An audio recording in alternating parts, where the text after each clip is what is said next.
What is your name? My name is John Smith. No, sorry, it's Peter Smith.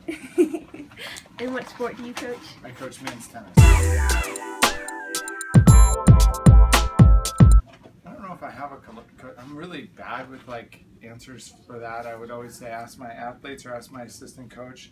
I think that the most important thing is that my team has an enjoyable experience and that I have an enjoyable experience every day.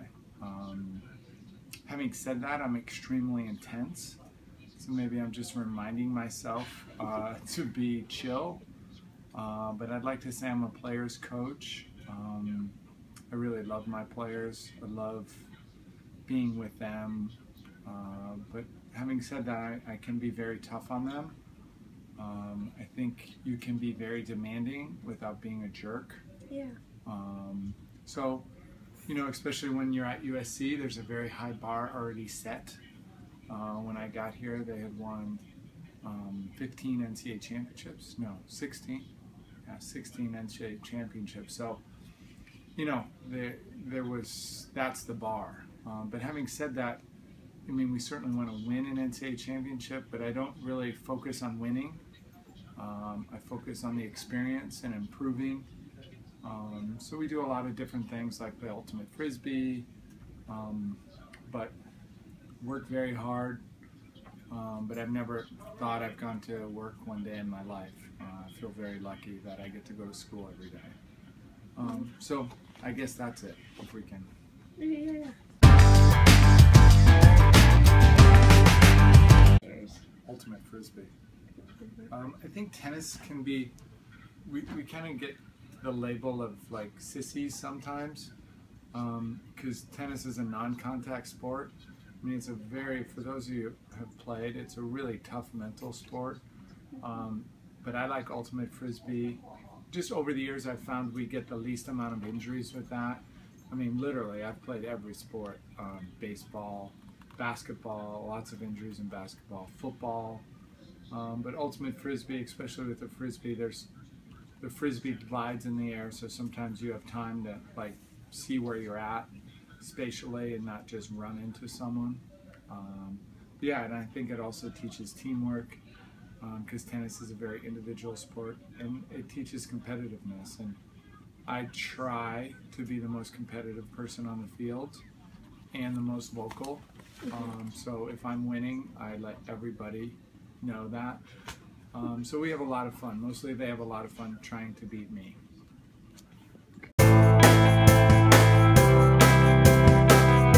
Potential. You know, it's so hard. I mean, I think recruiting is so hard.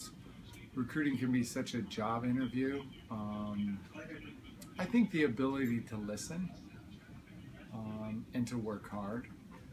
I think talent's overrated.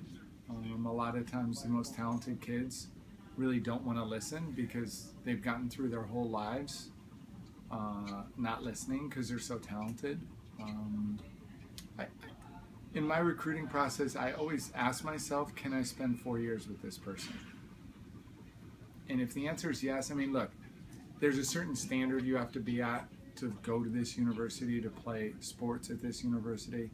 So we're only looking at that standard, but from those kids, it's like, okay, do I want to hang out with this person? Do I want to be around this person? Can this person handle me and, you know, handle the team aspect? And if I answer yes, you know, usually those are great kids that want to work hard and want to listen, that are all about the team.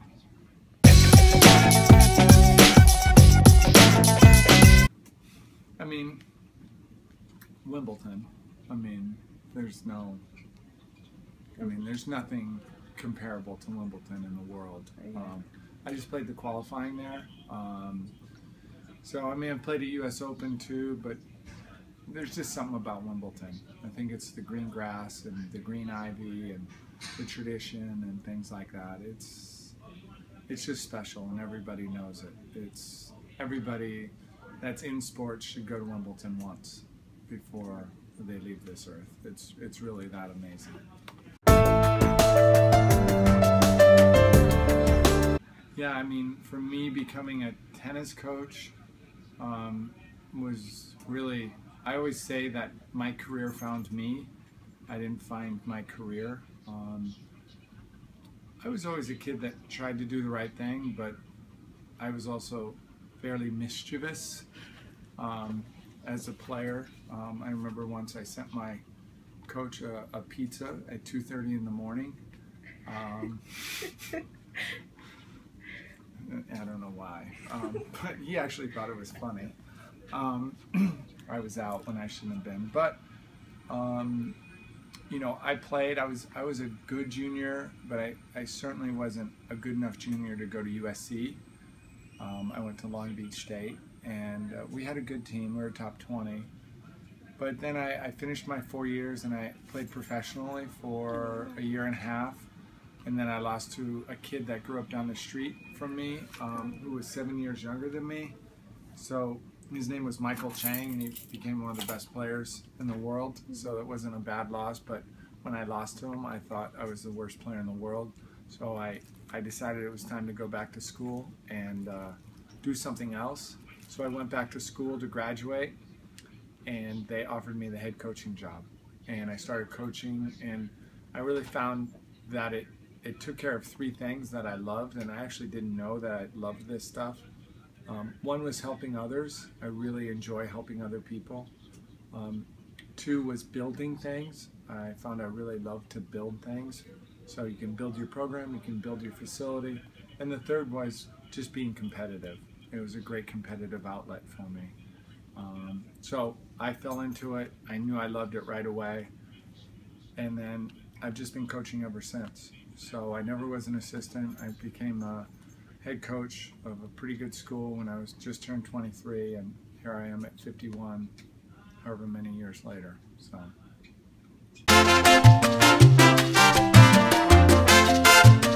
The football movie, it's in the South with it's Denzel Washington. I'll Google it. Remember the Titans? Yeah, Remember the Titans. Oh, have you seen that? Yeah, yeah. So good. Yeah. There's so many funny scenes. I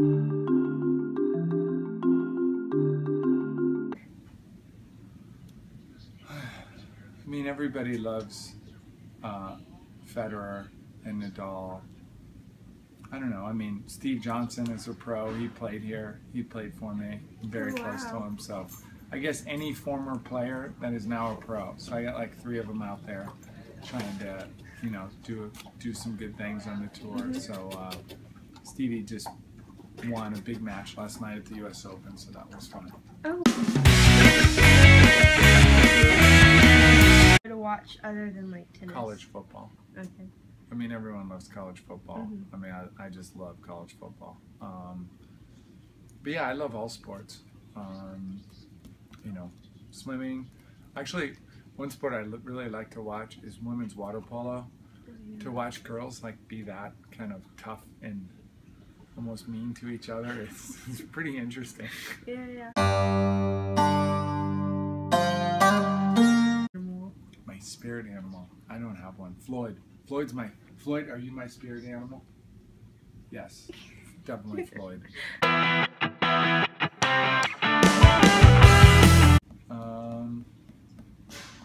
I love to have one beer every night. I'm like not a drinker at all, but I always have one Guinness beer. Never 2. I mean, yeah, a couple times, but always one.